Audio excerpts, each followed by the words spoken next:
स्वागत है आप सबका पंचऋषि क्लासेस के इस ऑनलाइन प्लेटफॉर्म पर। हम लोग पेट और यूपी पुलिस और दिल्ली पुलिस की लगातार तैयारी कर रहे हैं। उस क्रम में मध्यकालीन भारत के इतिहास के अंतर्गत आज हम लोग सल्तनत कालीन राज्य व्यवस्था का, ये जो इस वक्त की व्यवस्था थी, उसका अध्ययन करेंगे।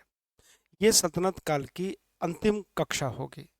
उसके पश्चात हम लोग अब मुगल वंश में प्रवेश करेंगे। तो शुरू करते हैं बिना देर किए अपनी कक्षा को। दिल्ली सल्तनत में बहुत सारे डिपार्टमेंट थे और उन डिपार्टमेंट को बहुत सारे शासकों ने बनाया था। तो पहला यही है कि विभिन्न सुल्तानों द्वारा बनाए गए विभाग। दीवान ए आरिज, ये डिपार्टमेंट बनाया गया बलबन के द्वारा। दीवान मुस्तखराज अलाउद्दीन खिलजी के द्वारा। दीवान रियासत मोहम्मद बिन तुगलक के द्वारा। दीवान खैरात, मैंने लास्ट क्लास में भी पढ़ाया था, फिरोज शाह तुगलक के द्वारा। दारुल शफा फिरोज तुगलक के द्वारा। दीवाने बंदगान फिरोज तुगलक के द्वारा। और दीवाने अमीर कोही मोहम्मद बिन तुगलक के द्वारा। तो ये सब तैयार किया गया था। ये सब कुछ डिपार्टमेंट बने थे विभिन्न शासकों के द्वारा। अगर हम प्रांतीय शासन की बात कहें तो प्रांतों को इक्ता कहा जाता था और उसके देखभाल करने वाले को इक्तेदार कहा जाता था। इसका प्रमुख जो होता था वो मुक्ति इक्तेदार या बली कहलाता था। इसकी जिम्मेदारी राजस्व का संग्रहण करना और कानून व्यवस्था का निर्धारण करना। ये जो इक्तेदार होते थे, ये सुल्तान को सैनिक सहायता भी प्रदान करते थे। ठीक है, बात करते हैं स्थानीय प्रशासन की। तो स्थानीय प्रशासन के अंतर्गत प्रांतों को शिक और परगना में विभाजित किया जाता था। प्रांतों को शिक में और परगना में। शिक का जो मालिक होता था वो शिकदार होता था। प्रत्येक शिक एक शिकदार के नियंत्रण में होता था। जो शिक की स्थापना की गई, ये सर्वप्रथम बलबन के द्वारा 1279 79 80 89 89 में की गई। परगना कई गांवों से मिलकर बना होता था जिसका प्रमुख आमिल कहलाता। तो परगना का प्रमुख कौन होता था? आमिल। शिक का कौन होता था? शिकदार। गांव का जो प्रमुख होता था वो मुकद्दम या चौधरी कहलाता था। आज भी चौधरी साहब कहलाते हैं, मुकद्दम साहब कहलाते हैं। और गांव के लेखपाल को पटवारी कहा जाता। आज भी पटवारी ही कहा जाता। 5 प्रकार के कर लिए जाते थे, हमने लास्ट क्लास में भी पढ़ा था। उश्र, मुसलमानों से लिया जाने वाला भूमि कर। जो मुस्लिमों से भूमि कर लिया जाता था उसका नाम था उश्र। और गैर मुस्लिमों से जो भूमि कर लिया जाता उसका नाम था खराज। याद कर लीजिएगा, उश्र क्या है? मुसलमानों द्वारा से लिया जाने वाला भूमि कर। खराज क्या है? गैर मुस्लिमों से लिया जाने वाला भूमि कर।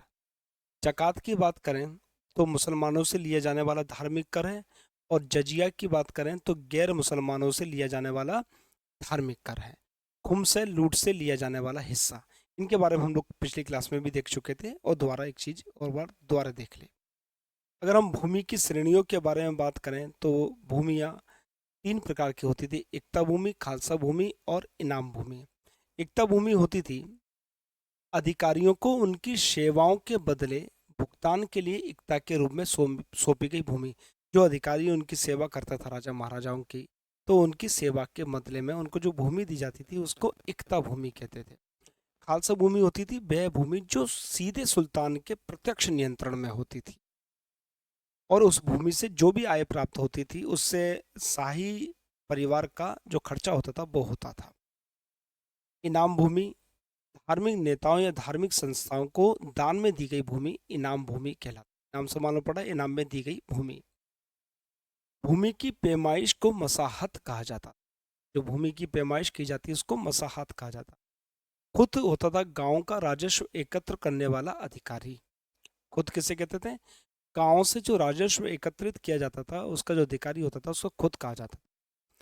किसानों से उपज का 1/3 1/3 भू राजस्व के रूप में लिया जाता था और कभी कभी अगर आवश्यकता होती थी उसको आधा कर दिया जाता था।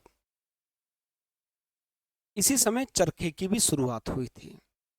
ठीक है, डाक प्रणाली के लिए घोड़ों का या फिर तेज धावकों का प्रयोग किया जाता था। लोग बहुत तेज दौड़ने वाला जो व्यक्ति होता था उससे डाक सेवा का प्रयोग किया जाता था या फिर घोड़ों के द्वारा किया जाता था। अगर हम लोग सैनिक संगठन की बात करें तो सेना 2 तरह की होती थी, एक केंद्रीय सेना, दूसरी प्रांतीय सेना। केंद्रीय सेना को हश्म ए कल्ब या कल्म ए सुल्तानी, सुल्तान की सेना है इसलिए कल्ब ए सुल्तानी कहा जाता था। इसमें जो घुड़सवार होते थे वो जो शमशी घुड़सवार होते थे वो सुल्तान के व्यक्तिगत सैनिक होते थे। शमशी घुड़सवार सुल्तान के व्यक्तिगत सैनिक।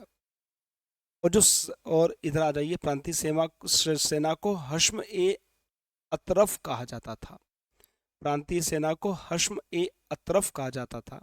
और इसके जो घुड़सवार होते थे उसको सवार ए कल्ब कहा जाता। सवार ए कल्ब। जो शाही अंगरक्षक होते थे उनको खास खेल कहा जाता था। याद कर लीजिएगा, ये परीक्षा में कई बार आ जाता है तो मामला गड़बड़ हो जाता है, लोग खेल जाते हैं, लेकिन आप हमसे पढ़ रहे हैं तो खेलेंगे नहीं, खेल जाएंगे।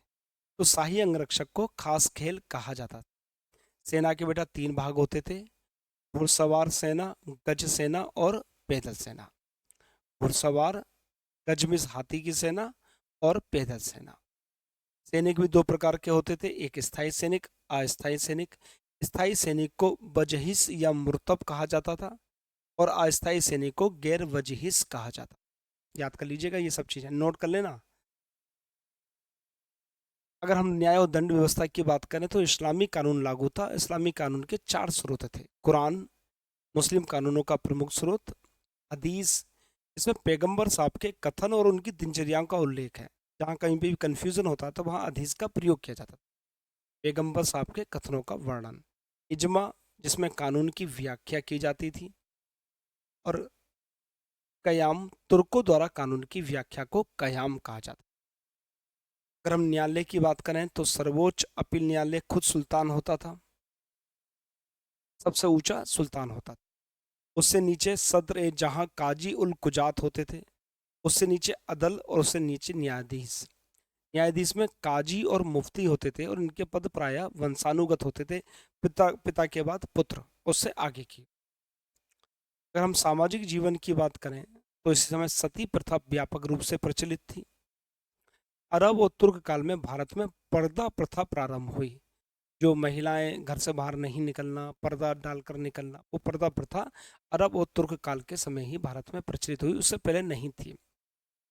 तुर्क इमारतों में सहतीरी पद्धति का भी इस्तेमाल करते थे। अलंकरण के लिए जो फूल, पत्तियां, ज्यामितीय प्रतीक का प्रयोग किया जाता था और कुरानों की आयतों को लिखा जाता था। इस तरह की जो शैली होती थी उसको अरवस्क शैली कहा जाता था। जो आप लोगों ने देखा होगा कई बार मंदिरों में या किसी ऐसे स्थान पर जो सार्वजनिक भूमि होती थी या स्थान बिल्डिंग होती थी, वहाँ पर फूल पत्ती में डिजाइन बनी होती थी। और कहीं कहीं पर आप लोगों ने देखा होगा कुरान की आयतें लिखी होती थी। ये जो शैली है ये अरवस्क शैली कहलाती थी। अब कुछ बिल्डिंग के नाम देख लेते हैं जो शासकों ने बनाई। इल्तुतमिश का मकबरा, इल्तुतमिश दिल्ली में है। जामा मस्जिद भी इल्तुतमिश में बनाई, बदायूं में, दिल्ली वाली नहीं, बदायूं वाली। नसीरुद्दीन का मकबरा इल्तुतमिश ने दिल्ली में बनवाया। आदिलाबाद का किला मोहम्मद बिन तुगलक ने दिल्ली में बनवाया।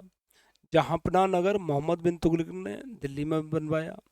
अलाई दरवाजा अलाउद्दीन खिलजी ने दिल्ली में बनवाया। हजार सितून, हजार खंभों का महल अलाउद्दीन खिलजी ने दिल्ली में बनवाया। फिरोज शाह का मकबरा फिरोज शाह का मकबरा फिरोज तुगलक ने दिल्ली में बनवाया। सिकंदर लोदी का मकबरा इब्राहिम लोदी ने दिल्ली में बनवाया। खाने जहां तेलंगानी जूना शाह ने दिल्ली में बनवाया। काली मस्जिद जूना शाह ने दिल्ली में बनवाई। फिरकी मस्जिद जूना शाह ने दिल्ली में बनवाई। इन सबको आप लोग नोट कर लेना कि परीक्षाओं में यहाँ से प्रश्न बन सकते हैं। अब थोड़े संगीत की बात कर लेते हैं। तो सल्तनत काल के समय कुछ नए संगीत वाद्य यंत्र बनाए गए, जैसे सारंगी है, रबाब है। ये कुछ नए संगीत वाद्य यंत्र थे जिनका खोज सल्तनत काल में हुई थी।